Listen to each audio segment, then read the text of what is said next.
So hello and welcome to the Embrace Your Destiny podcast. My name is Sandra Dawes and I'm your host. And if you're new to the podcast, the Embrace Your Destiny podcast is all about sharing the stories and journeys of women who have been through a challenging time in their life and they've been able to get through to the other side stronger in mind, body, and soul for it. And today's guest is Amber Dahl. And at 12 years old, Amber's world changed when her mother passed away. The struggle to process the loss of her mother and to care for her family led Amber to abusive relationships, sexual assaults, a teenage pregnancy, her daughter being taken away from her, anxiety, and post-traumatic stress disorder, or PTSD. Despite these challenges, she remains positive that she and each of us can actively build our best life. Thanks so much, Amber, for being my guest today. Thank you, Sandra, for having me. So, Amber, why don't we start off with you sharing a little bit more about your journey? Sure. My journey starts, as you mentioned, when I was 12. My mom passed away, and my father was a combination of illiterate and an addict. So it really kind of fell to me to take care of my younger brother, help my father with things such as balancing checkbooks and paying bills. And so things got a little rocky with my dad's drug use. Eventually, things became volatile, and we started to get into some physical altercations. So at about 15, I ran away from home, and I wound up living with my aunt and my uncle. And they've been foster parents for about 20 years now. So living with them, things kind of stabilized for a while until I turned 18.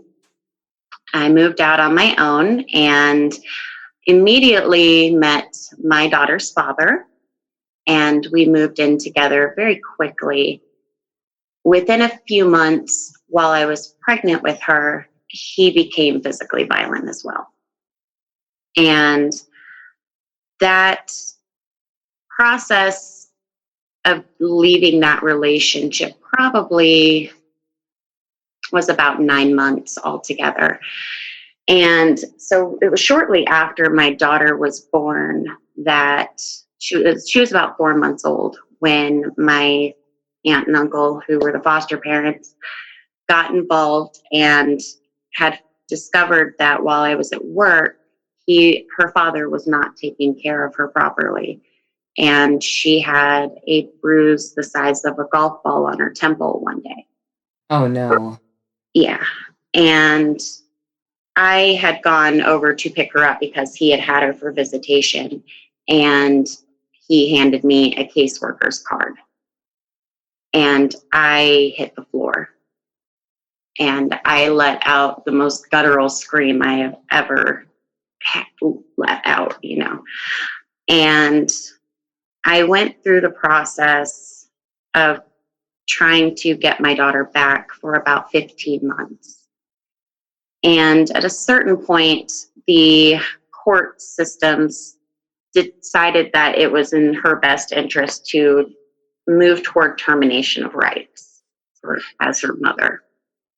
Her father had already signed off his rights in probably a couple of months into the battle. And so over the last, because my daughter's 15 now, so over the last 15 years, I've gone through a process of building that relationship with her and, still being a part of her life, even though, I'm not able to raise her. So I'm very fortunate that I can still be involved with her, even though I don't technically have any rights as her parent. That must be so hard, though. It is. It was a lot harder when she was younger because when she was about 4 years old, I actually had to move away for a while. And I was only about 3 hours away from her, but it kind of put me in that position where I was only able to see her once a month for a weekend. And she would say things, like, I miss you, of course. And if she hadn't seen me, she didn't really understand time at that age. And she would say, I don't think you like me anymore. And I would spend the next 2 hours on my way back home, 2 to 3 hours of my drive, just sobbing. Oh, yeah. It must be so heartbreaking, though, right? Because you know that that's not it at all, but it's out of your control in a lot of ways. Yeah, I had to move for work opportunities. I come from a very small town, so there wasn't a whole lot here. I had already spent 10 years waitressing and, um, working in factories. So I was really looking to become the type of person that she could look up to. And in order to do that, I felt like I needed to build a career. So I left the area to try to do that. And so at this time, I'm currently dealing with some PTSD. This is something that's kind of new for me. I was just diagnosed with it about 6 months ago. Um, it was a big surprise because I was a little high strung person my entire life, very emotional, but I never really felt traumatized. I never really felt like a victim of things. Even though I had experienced 3 rapes in my past, I was able to identify it for what it was and not put the blame on myself. Um, so recognizing that I had PTSD was just outside of the realm of anything I had considered. Um, so right now, that's kind of what I'm dealing with, and learning some coping skills and learning how I got to this place where things are a little overwhelming. And I've discovered that a lot of that came from what I think a lot of us do, which is when we experience something painful or traumatic, we push through, and we just keep moving, not necessarily moving forward, but moving. Right. You're sort of on autopilot, I think, a lot of times when things happen because you still have to deal with life, right? You still have to go to work and pay the bills and do all these other things. So we don't often have the time or take the time to really deal with the things that we're going through. And so it takes sometimes something else happening in our lives for that stuff that we've been trying to push down for so long to sort of bubble up to the top. And it's usually unexpected. Yeah, exactly. And that's really what was going on with me. I mean, obviously I didn't really have my mother. My dad wasn't a good support system. So I was kind of on my own at a young age. And so when things would happen, I had to go to work and I had to clean the house and I had to do the laundry and pay the bills and do all of those things because I didn't have anybody to fall back on. And so when I actually moved back to my hometown about 3 years ago. And that was in part because my dad's health was deteriorating and my daughter was turning into a teenager. And I really wanted to be here for both of them. Unfortunately, about 2 months after I moved here, my father committed suicide. And then a little less than a year later, my grandfather passed away from heart condition. And then while I was at work, a friend of mine who I've known since I was a child stabbed himself in the chest. And I had to keep him conscious and try to keep him alive until the paramedics arrived. My So goodness, that's a lot to deal with. it is. And I think those things kind of came at me and brought a lot of as you said, something triggers it. And these things just started snowballing at me.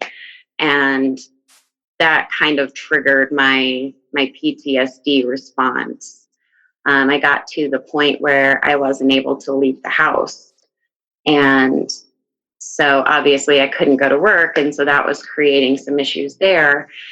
And so it was a really rough period. Luckily, over the course of the past 6 months since my diagnosis, I've been working with a therapist and spending a lot of time getting back in touch with the things that I used to I want to say do, but maybe that's not the word, but the ways that I used to educate myself and keep myself focused on my inner voice so that I can become stronger and rebuild that person that I used to be before this happened. Yeah. It's so interesting though, right? That we think that we've dealt with stuff, or that we've, pushed it down far enough that it will never come back. And like you said, these life events happen, and when they do, it just reminds us that we still have work to do, that we haven't really dealt with some of these things that could have happened 10, 20 years ago. And I think that it's so interesting to know that experiences that have happened so long ago can still impact our current life in such a huge way if we haven't dealt with it. Absolutely. And I think for any women who have experienced losing their mother at a young age, one of the things that never goes away is that you don't really have an example of womanhood.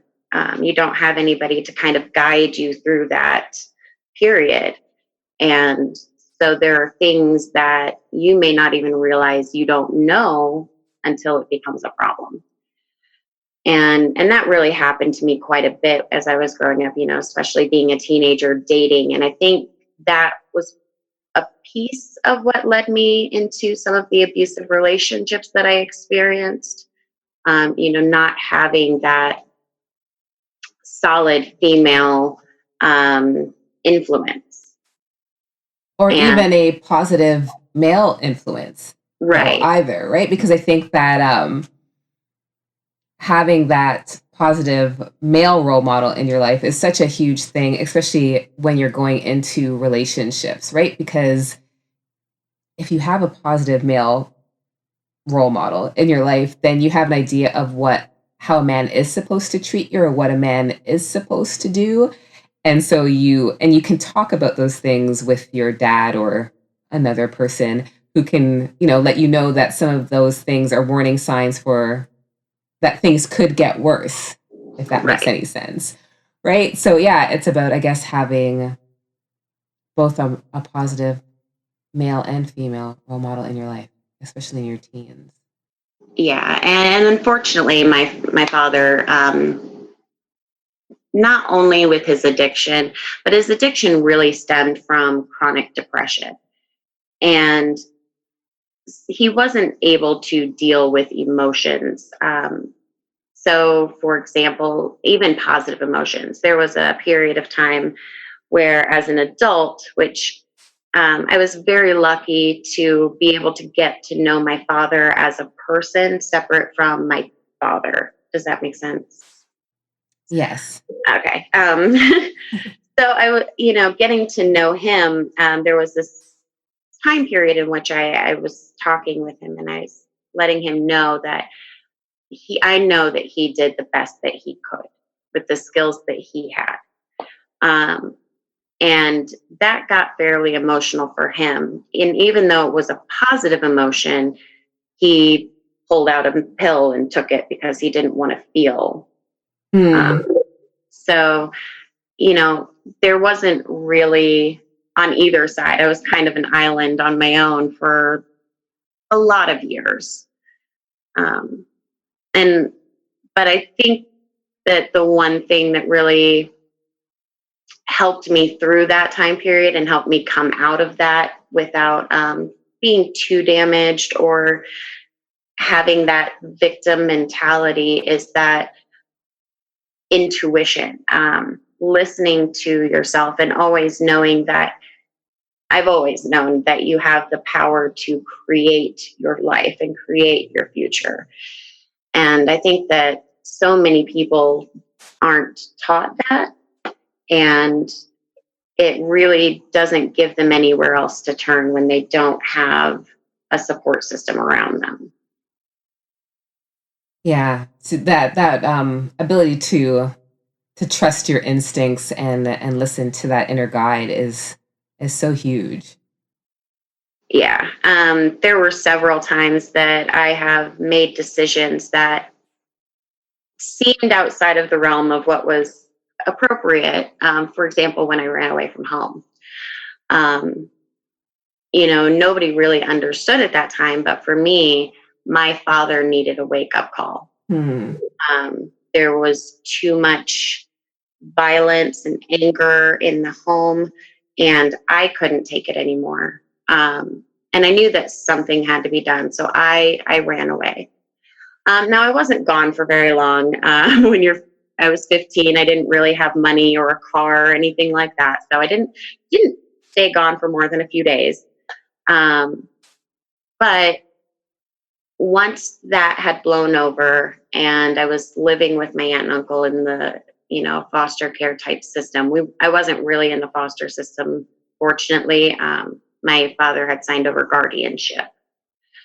So went through that process, and my father really toned down the anger to the point where he would just walk away rather than argue. And that was a huge change for him. And it's a big part of what allowed us over time to rebuild our relationship in a different way. But, and I don't recommend any kids who might be listening to run away from home. But, for me, it was really listening to my gut and what it was telling me. Something has to change, and nobody else is going to do that, make that drastic change. So you're going to have to. Um, so I've always tried to really listen to my intuition. But even beyond that, I think it's very important to surround yourself with teachers. Um, as I got to be a little bit older in my 20s, I really had never lived by myself. And at about 25, I think, I got my first apartment on my own. And I was addicted to the Oprah Winfrey Network. I would watch Masterclass and Life Class and Super Soul Sunday and just absorb anything that they were putting out. And um, I think that taking those bits and pieces from people really helped to give me a different perspective on what people, Jan Van Zandt is a great example when she talks about listen to what people tell you. They will tell you who they are. Um, and that was a huge thing for me when it came to pulling myself out of abusive relationships. Um, you'll hear people joke and say, "Oh, I'm a jerk," or everybody thinks I'm a jerk, and they write it off as a joke. But if you're really listening, often it's not. Right. Um, and they're just kind of trying to diminish it. But, we don't really pay attention to things people say and put that much depth into it. And I've learned from my own experience, as well as some of these teachers, that really you should be listening to everything somebody says. Yes, absolutely. Amber, what would you say is the biggest lesson that you've learned from your experiences so far? I would say the biggest thing that I've learned is that mindset is everything. Um, if you if you can't see a future, if you can't see any way for you to make an impact on your life, then you can't. Um, and I know that may sound a little confusing, but um, you know, there were lots of times when my entire world came crashing down around me when I lived by myself and I was on my own with no support group. And if I hadn't said, okay, well, what can I do right now to at least start moving myself in a different direction, even if I'm not achieving something, just move the needle a little bit. Then I probably would have fallen apart a lot sooner. And I don't think that falling apart is necessarily a bad thing. I've had to learn that it's okay to be a bit of a mess, as long as you're moving forward. I have to clarify that. Don't just go through the motions, but actively look for something we can do. A great example, I lost my job when I actually had a roommate at this point, but I was still responsible for bills on my own. So um, I lost my job, and it was during the housing market crash. So this would have been 2010. It was still pretty difficult to find work. And I went to school instead. It's like, okay, well, the only one thing I can do is learn something. So that's what I did.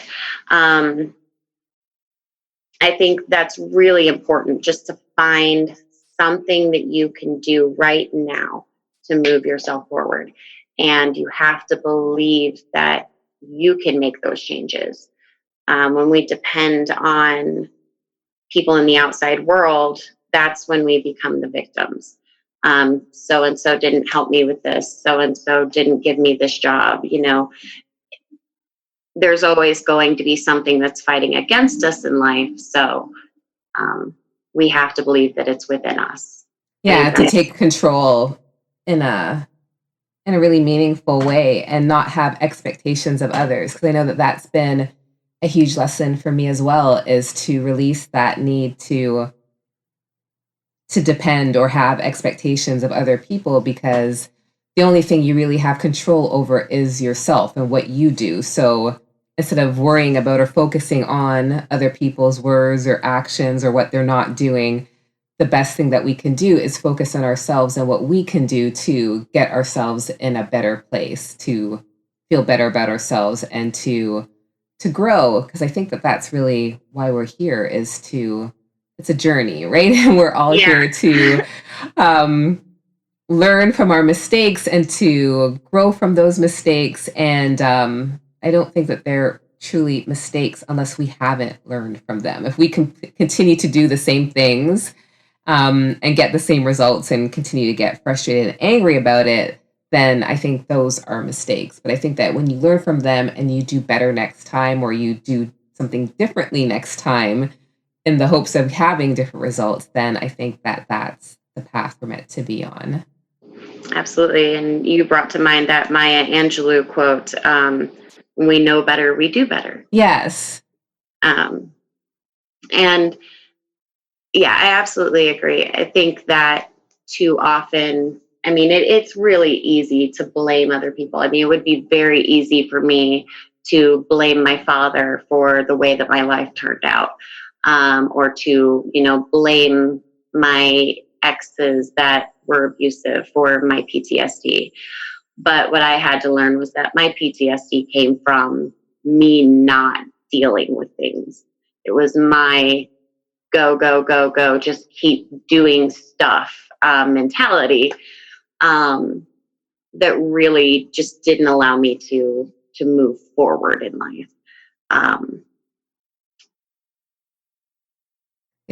But that's such a big lesson, or I guess, it's a big lesson to learn, or to have that awareness of the fact that you're the one in control at the end of the day, and that you get to make different choices. You can always choose something different. And as you were talking about relying on other people, I think in association with that, a lot of people worry about the thoughts and opinions of others. And I think that's a big thing that holds us back a lot of the time. I know that prior to, prior to, I'd say about 2 months ago, I wasn't very open about my experiences. Um, it was really hard for me to have conversations with coworkers or people I would meet. I didn't want to talk about my kid's school, because then people want to know, oh, what school does she go to? And then there's that whole conversation of, oh, she lives 3 hours away and here's why. And so I just really kind of kept things to myself. But as I was talking earlier about making the best of every bad situation, when I was diagnosed with PTSD and I found myself unable to leave the house, I said, well, I've always wanted to own a business. I've always wanted to work for myself. So I took that opportunity and started my own business, because you have to keep moving forward. But yeah, so I think, had I been more willing to have these conversations earlier, maybe I wouldn't have struggled so much and maybe been so isolated. And I probably would have helped educate a few people along the way, which I think is always a good thing. So I think not only just depending on others, but maybe we worry a little too much sometimes about what other people are going to think about our experiences. Yeah, one of my favorite Wayne Dyer quotes is his quote that says, "Other people's opinions of you are none of your business." Absolutely. And the first time I heard that quote, I had to write it down because, I mean, that's something that has been an issue for me in the past, is that worry about what other people are going to say or what other people think about the things that I want to do or the things I have done. And it really doesn't matter in the greater scheme of things, because again, it's one of those things that you have no control over, right? You can't control what people think about you. You can't control what people say about you. And so why do we, focus on those things? Why we stress about those things? It's really a waste of time, because all that stress and worry isn't changing anything. All it's doing is making us feel worse about our situation. Yeah, like when I decided to start my business here, working at home, my fiance was not supportive, and I had to just tune that out and say, okay, I get it. You don't understand right now, but this is my dream, so I'm going to do what I need to do. Um, and he's come around, and I think sometimes we just have to show people that it doesn't matter what they say. We're going to keep doing what we know is true for us, or what we know is important to us. Yeah. Yeah. I think that's so true. Such a great piece of advice is that, you can't let other people's thoughts or feelings detract from your focus. If this is something that's really important to you, then you've got to just do it, because if you don't, you're going to end up with resentments about it, or negative feelings about it, because you've allowed the thoughts and feelings of others to not let you pursue the things that are really important to you. Yeah, and what I found amazing about that whole situation is that now, I've been running my own business for about 6 months, and he's admitted now that all of his negativity was because he was very jealous of the fact that I was willing to take that risk. And I think it's really funny, because a lot of the time we find out that's the case. Um, for example, you doing this podcast, I know there's a lot of people that may look negatively at you. Oh, okay, whatever, you're running a podcast. I've heard things like this before. Right. Everybody has a podcast. What makes you special? Well, you have a different perspective on things, and most likely they're jealous because they don't have a particular voice or a particular thing that's important enough for them to do it. And you do. And so congratulations. Thank you. And I think that's something that I've said in talks and stuff as well, is that when you want to do something and, you have what I refer to as that peanut gallery who tells you that you shouldn't or you can't or whatever, a lot of times it's, their own fears, their own perceived limitations that they're just projecting onto you. It's not that they don't like you, that they don't want you to succeed, but it's, that they're just projecting their own stuff on you. And once you realize that, then it doesn't have the same effect anymore. Amber, what advice would you give to somebody going through something similar in their own life right now? I think there are two big pieces of advice I would give anybody. First is to slow down. I know that's really difficult sometimes, but when you're moving and just going and trying to accomplish everything that needs to be done, you're not giving yourself time to listen to yourself or to hear your intuition. And there are so many times that I have ignored my intuition and regretted it immensely later. And during those years when I was in and out of abusive relationships, I wasn't. I was doing exactly that. I was just going. I have to find a job. I have to find a place to live. I have to do this and I have to do that. And I was just going. And I wasn't listening. And it led me into another abusive relationship and then kind of the same cycle until I learned to just stop and take some time for myself, listen, and really let my body tell me. I'm a big believer that our bodies will send us physical signals. One good example, if anybody is or has been in an abusive relationship, and when you're on your way home to that person or to that situation, you get this sick knot in your stomach of just dread.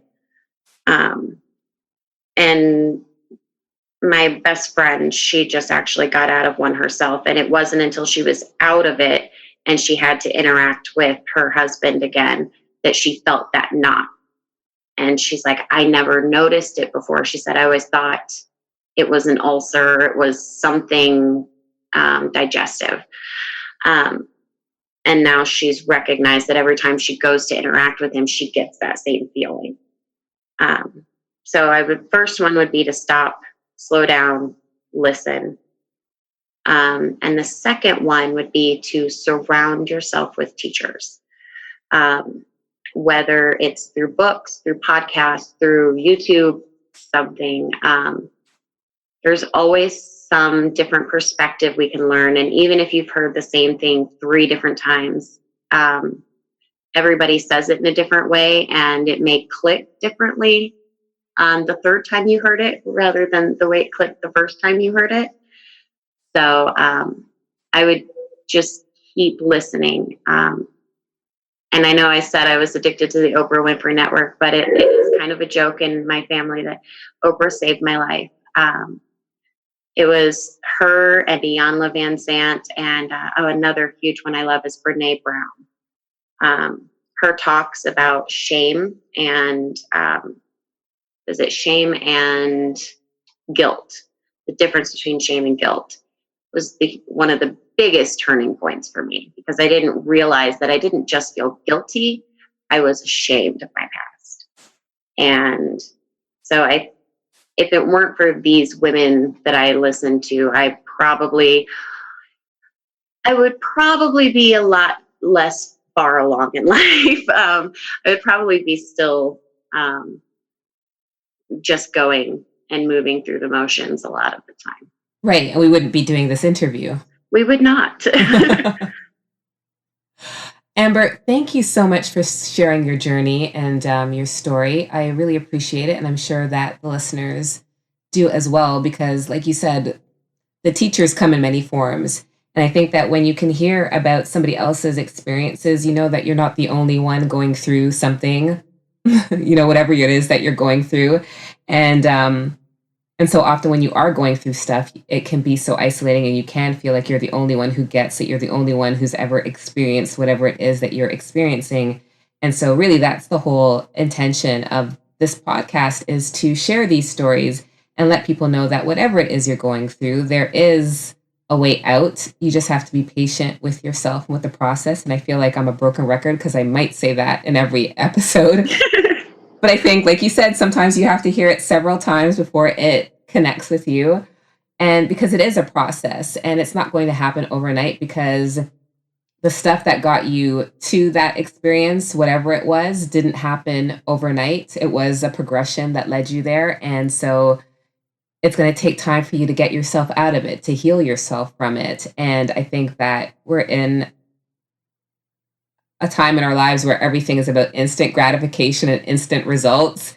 Oh, yes. And it's just not possible sometimes. And I think we have to learn to be okay with that. And just be patient. And I know that sometimes that's easier said than done, but I think that that is the key to this, is that no matter what you're going through, know that it's not going to get fixed overnight. There is no magic pill or magic book or magic talk that you're going to hear once and everything's going to be okay. That it is a process. And can I just let your listeners know, whatever stage you're in, whatever they're going through, it's okay. That I think that too often we, especially with social media and stuff, we expect things to be perfect. Or like we have to portray this image of everything is fine. But it's okay if it's not. And if you're broken a little bit, it's okay. If you're broken a lot, it's okay. It's, just be kind to yourself and accept where you're at. And, like we said, keep moving forward. Yeah. And know that as you heal, that break can heal and be stronger than it ever was before. Absolutely. And I think that that's, something to remember as well. Well, thank you so much, Sandra, for letting me share.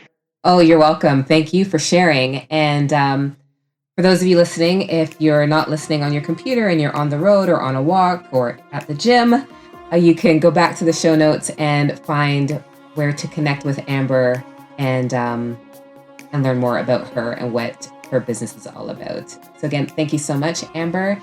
And to the listeners, have an awesome week.